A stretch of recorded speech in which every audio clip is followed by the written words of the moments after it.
200,000 people in central London are going to lose their jobs this weekend. And that's the latest from Kate Hopkins, a direct quote from UK Hospitality. And she's referring to the latest slew of lockdowns. Now, we are only on tier 2 lockdown here in London, something that was crusaded for, lobbied for by the man we call mayor for our 9 million citizens. But it might as well be tier 3, because what it means is this: you cannot meet people outside of your household in bars, cafes, restaurants, and pubs. So what's the point in having these venues open? And that's the point she was trying to make, is that this is effectively a full-scale lockdown because of these strange, unscientific rules that have been proposed for these various tiers of lockdown. And the hospitality industry, which is responsible for 120 billion pounds of revenue in this country, 4.5 million jobs, 15% of the workforce, is being decimated by these lockdown rules that are not based in science. Why?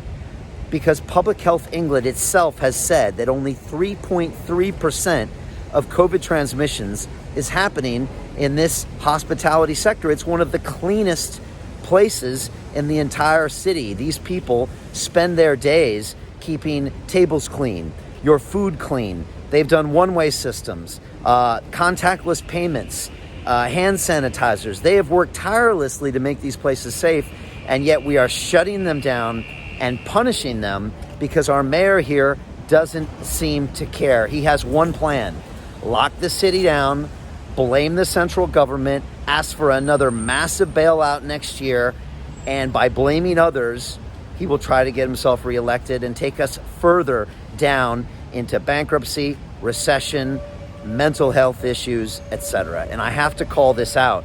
Tier, whatever you want to call it, the hospitality industry has been locked down in this city, and the livelihoods of so many people is being crushed along the way. And that's not just the restaurant owners, that's the taxi cab drivers, that's anybody who draws a living from people coming to central London to enjoy themselves and spend their money. And there's no reason why they can't do that right now. Again, the mayor crusaded for this and wanted the entire city to go as one. So 32 boroughs, even though in some boroughs south of the river, the case rate is still less than 100 per 100,000, and yet he wants to lock down the entire city. We need leadership. We need a proportionate response to this virus. We need science-based decision-making. We're not getting any of this stuff, and every single day this goes by, businesses are going bankrupt, and they will not return. Some of the culture, some of the great trades in this city will never come back.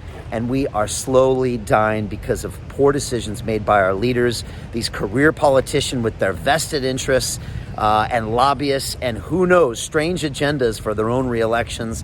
And obviously, I've had enough of it.